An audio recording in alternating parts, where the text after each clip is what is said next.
Humanities Symposium.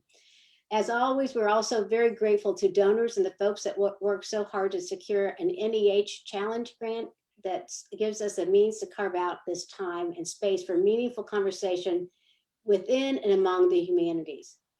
We are thankful for the hours and hours of work of many behind the scenes people, including our Public Humanities Fellows, Denise Brown, our admin, and Elizabeth Ivy, who is our program coordinator. Thank you for all the people that made this possible. And we also like to thank our dean, who is so encouraging and supportive of the work we do. So without further ado, I'd like to introduce our first presenters. We were thrilled to be working this year with Sankofa African American Theater Company and with Sonata Roberts, who is an educator in the Harrisburg school system. And we worked together in a collaborative project which brought together our student fellows and Harrisburg students. But to introduce that, I'd like to introduce Sharia Benn, who is the founder and artistic director of Sankofa African American Theater Company.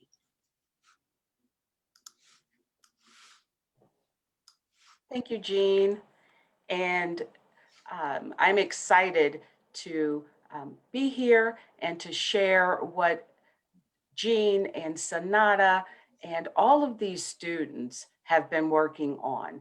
And I'm really excited that Sankofa African American Theater Company could be a part of this gathering, bridging the gap. And that's why Sankofa African American Theater Company exists. We use theater as a vehicle for healing our community and bringing us all together around the things that seem to divide us. And we do this by creating safe spaces in theaters or in community spaces, in classroom, where we explore the African American experience, the culture, the history. Sankofa is an inclusive organization because we realize that the African American experience is part of the American experience, and that we all need to understand it, to engage around it, to educate ourselves around it, our experience, to embrace it, and also move towards building a stronger community. So I am just so proud of each of these students for the work they have done. And I'm also happy to say this is just the beginning of the journey, that these young people wanted to be in this program. They weren't forced, they were invited, and they showed up, they worked, they became transparent and trusting of the process and of each other. And this is a beautiful thing. So I am just, again, so pleased and thankful to Messiah University and the Humanities, Public Humanities, this project, and also for all of the different school districts that have allowed their students to come together, and with Sonata Roberts, who is our guiding light for this project. And if there was ever any doubt in the minds of, I hope, our students or parents or our communities about how important our teachers are, this program erases all of that. Our teachers are leaders, and thank you for the teachers that are supporting the students in this. So with that, again, thank you all for joining. I'm looking forward to celebrating our shared experiences during this time. And with that, I'll turn it over to Sonata Roberts. Thank you, Sharia. Hello, everyone. And my name is Sonata Roberts, and I'm a teacher and instructional coach at John Harris High School. And it has been an absolute pleasure working with these students. And this has been a wonderful collaboration between Sankofa as well as Messiah University's Center for Public Humanities. So now I just want to kind of share that over the last 4 to 5 weeks, we have worked with several students representing 3 different schools in Dauphin County. John Harris High School, Cedar Cliff, as well as Dauphin County Technical School. And during this time, students have had the opportunity to create from a real organic space as they learned more about themselves as a writer and poet and about the creative writing process and revision process. What was so interesting was the masterclass portion of the program in which we partnered with poets and authors from the Harrisburg community, as well as theatrical teachers to help the students gain insight and begin to develop their own skills in live performance. What you are about to see is a culmination of that process and work. So now we're ready for some introductions. We will now have the students introduce themselves to you and tell you a little something about themselves. First up is Trayshawn Bordner from Dauphin County Technical School. Trayshawn. Hello, my name is Trayshawn Bordner, and I'm currently a sophomore at Dauphin County Technical School. Social justice inspires me because it gives the idea that equity is needed across our society. We've been fighting for equality for many years now, and social justice shows that both diversity and equality are ideas that simply will not be ignored. Thank you, Trayshawn. Now we're going to move on to Kate Gannon from Cedar Cliff. Kate? Hi, my name is Kate Gannon. I'm a junior at Cedar Cliff High School. Social justice and social justice movements have existed throughout history, and they're going to continue to persist. What inspires me is that people will never give up. Thank you, Kate. We're now going to go to Jashawn Bobbitt from John Harris High School. My name is Jashawn Bobbitt, and I'm currently a freshman at John Harris High School. And to me, I believe that this is very important for us to go through because though segregation may be over, this is still a big problem in our community and something that we all need to face together. Thank you, Jashawn. We appreciate that. Now we'll have Ava Amato from Cedar Cliff High School. Hi everyone, I'm Ava Amato. I'm a junior at Cedar Cliff High School, and what inspires me about social justice is that one action by itself can completely change and alter how the world sees itself. And I just think it's amazing that we can come together just with so many different actions and change for the better. Thank you, Ava. Now we'll move on to Hadil Ahmed from Cedar Cliff High School. Hi everyone, my name is Hadil Ahmed and I am a junior at Cedar Cliff High School. Social justice inspires me because it lets us know that change is possible and we need change in order for us to move forward and make a difference so that we can live in a place where we are able to embrace and celebrate each other's differences to reach equity. Thank you, Hadil. Now we will follow up next with Solomon Khan from Cedar Cliff High School. Hello, my name is Solomon Khan. I'm a junior at Cedar Cliff High School. What inspires me about social justice is the idea that we can make our society a better place where everybody is treated with the respect that they deserve. Thank you, Solomon. And finally, we'll have Denaya Roycer from John Harris High School. Denaya? Hi, my name is Denaya Royster. I'm a freshman at John Harris High School, and social justice inspires me because we as Americans deserve to be seen as equal and fair, and we deserve fair justice. And if we have to fight for it, we have to. Thank you, Denaya. I appreciate everyone's comments. And thank you, poets, for sharing a little bit about yourself. And now we'll move on to the next segment of our program. Dr. Corey.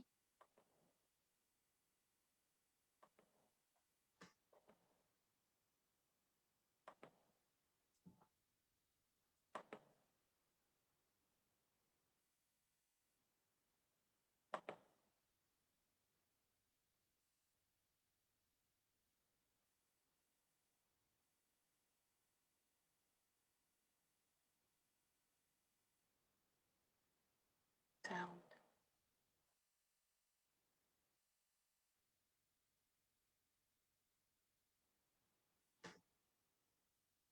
I don't think we can hear.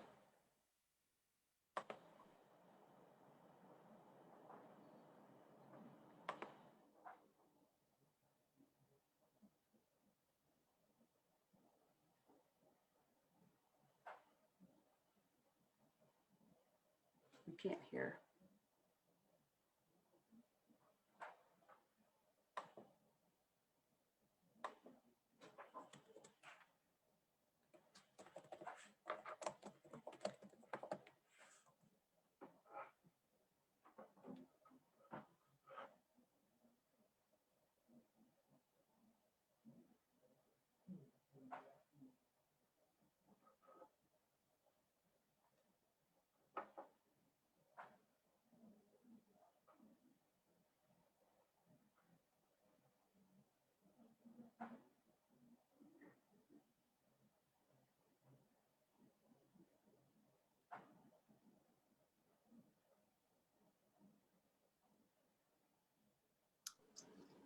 Oh, sorry. Here we go.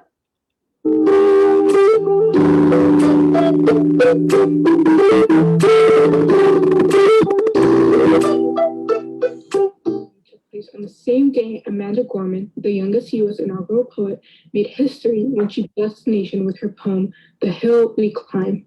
Gorman's opening line echoes the question we had all been asking: where can we find light in this never-ending shade? And like Amanda Gorman, we began with poetry.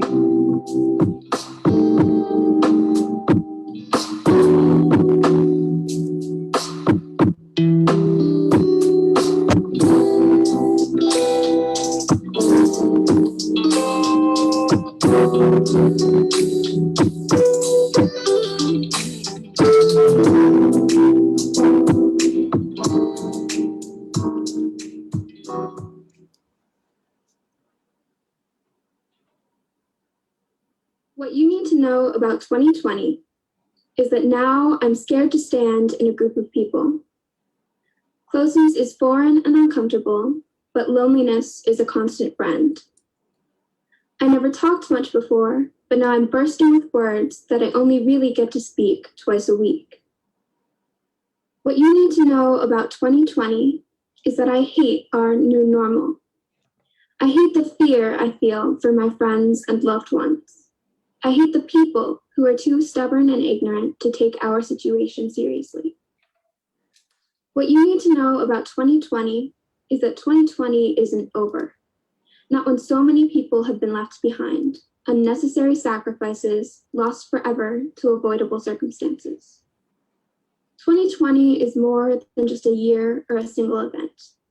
It's a mindset, a gross failure, a complacency. What a time to be alive. You don't know what it's like to live in a world full of sunshine and rainbows, a world where racial inequality is not a thing, where everyone is treated equally no matter the color of their skin, a world where the protectors actually protect you when in danger, a world where bullets don't have innocent names on them, a world where MLK's I Have a Dream finally becomes reality.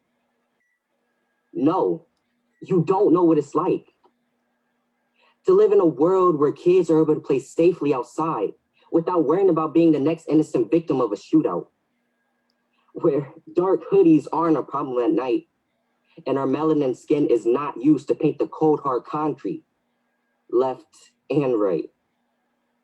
No, you don't know what it's like. None of us do. You don't know what it's like. You don't know what it's like to be me, to wake up in a world full of people who see you as a color, not a human, where the pigment of your skin could determine whether you're accepted.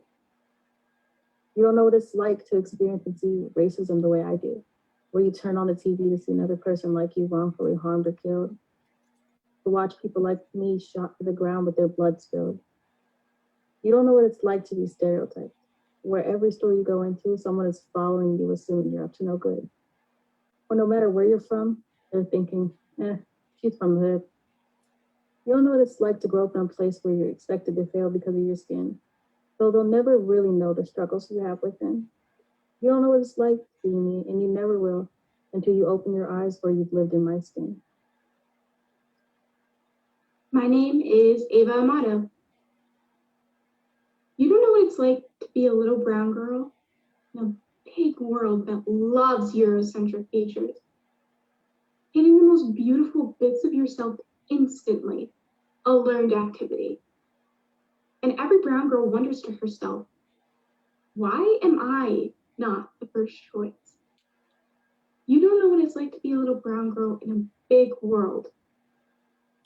Hate and self-doubt, staring at flat irons and blonde hair longingly, not daring to touch the sun. And every brown girl wonders to herself, how do I fix this?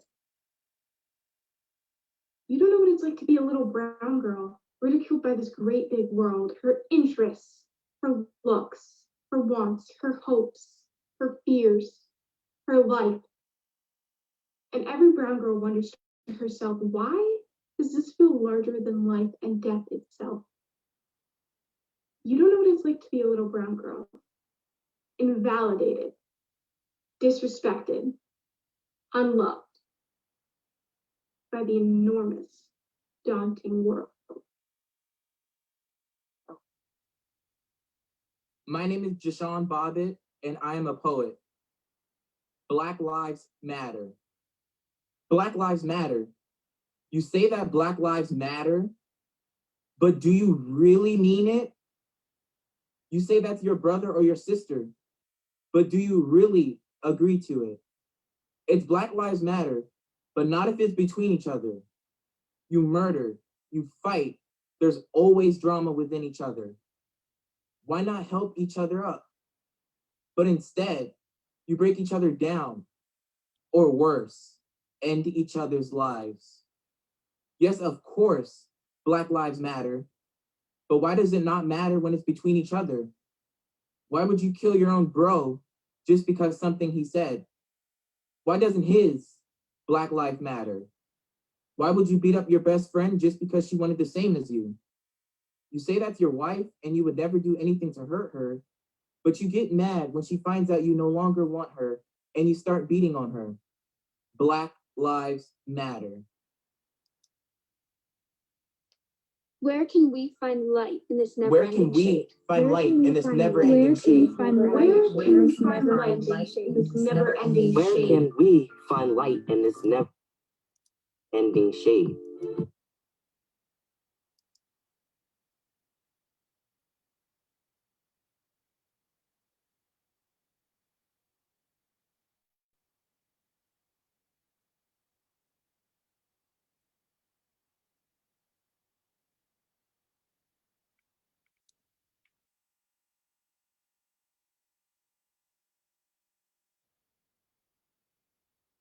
Sonata?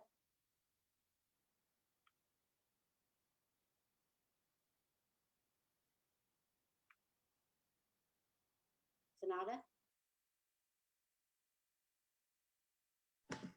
Sorry.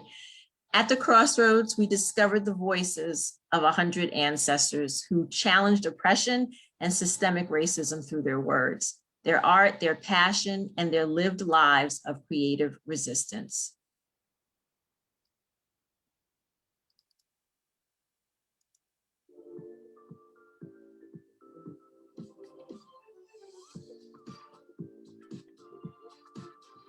They call this the white man's world. Had to learn to hate because I was denied education. Built up inside of me was anger and frustration. They call this the white man's world. I'm watching everything unfold. As I sit here and cope with my siblings being sold. They call this the white man's world. $2,000, that is what I had to pay. In order to steal myself and become a free man in this ghastly world today. They call this the white man's world.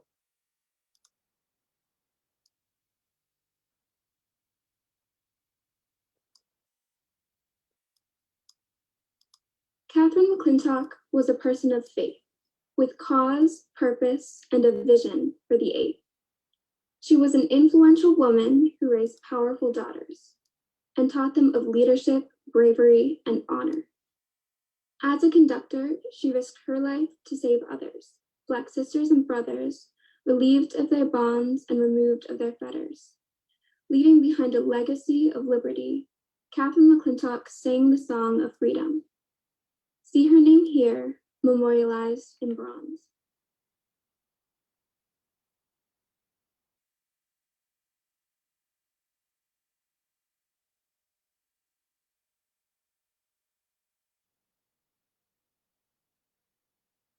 You and me. December born. Waning gibbous. Looking for a boon. He's born, enslaved in that month first. And his fate is unlike any other. Yes. Burdened by the moon. You and me. He's fled from Maryville with the injured platoon. And he's running from that life. No, curse. And his fate is unlike any other. Yes. He was burdened by the moon. You and me. He refuses to stay silent. He radiates impunity. He'll fight and fight the injustice he intends to reverse. And his fate was unlike any other. Yes, he was burdened by the moon. You and me, all that is needed, and Uncle Dan, Hillatoon, his aura ever growing, known to asperse. And his fate is unlike any other. Yes, he was burdened by the moon.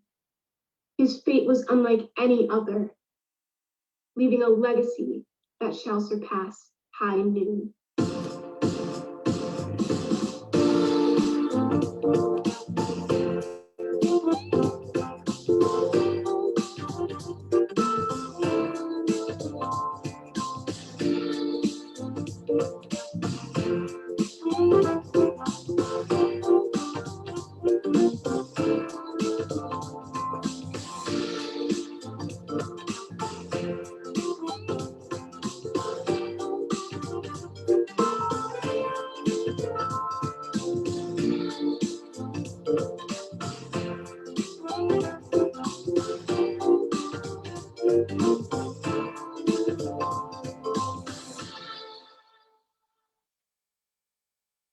My life down in Harrisburg was from Maryland, here to the morgue. I spent my life working to make free. Slaves I knew were just like you and me. I am a humble man. I work the jobs I can.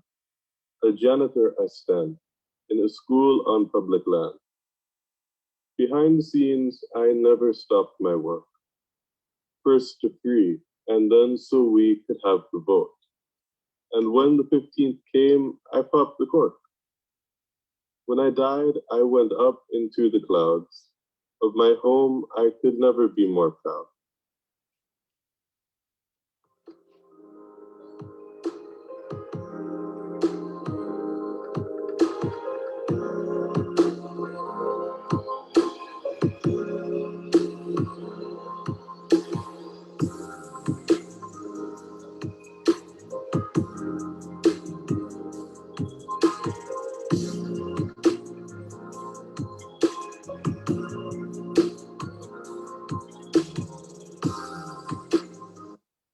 Hi, I'm Hadil, and I'm going to be reading To a Dark Girl by Gwendolyn Bennett. I love you for your brownness and the rounded darkness of your breast. I love you for the breaking sadness in your voice and shadows where your wayward eyelids rest. Something of old forgotten queens lurks in the lithe abandon of your walk, and something of the shackled slave sobs in the rhythm of your talk. Oh, little brown girl, born for sorrow's mate, keep all you have of queenliness, forgetting that you once were a slave, and let your full lips laugh at fate.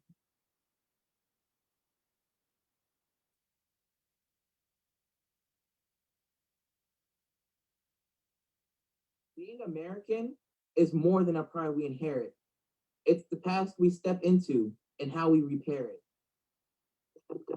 We will rebuild, reconcile, and recover, and every known nook of our nation and every corner called our country. Our people, diverse and beautiful, will emerge battered and beautiful.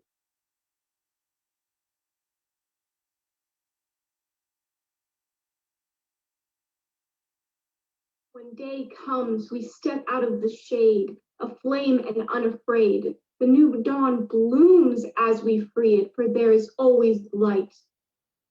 If only we're brave enough. Only we're brave enough to see it. If only we're brave enough to see it. If we're brave enough to see it. If only we're brave enough to see it. If only we're brave enough. If only we're brave enough to be it. We're brave enough to be it.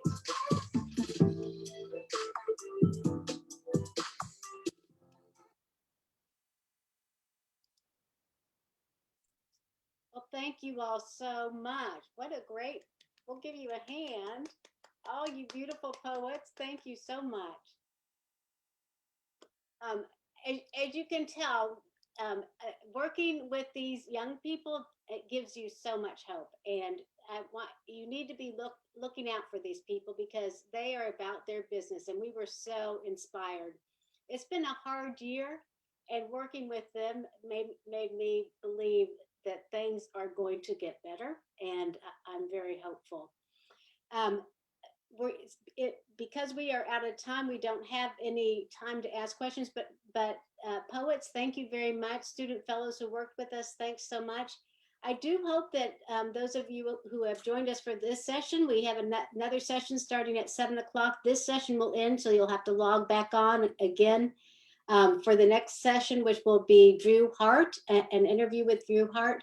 And also you teachers, we have a wonderful keynote lecture that will be also for Act 48 credit for teachers. And then we have a workshop on Saturday on finding our digital past finding Black history in the digital age. So I hope you guys will join us, and we'll look forward to seeing you at the sessions throughout the week. Check our website to find out what sessions lay ahead. Thank you all so much. Poets, thank you so much. You guys are beautiful souls. Appreciate it.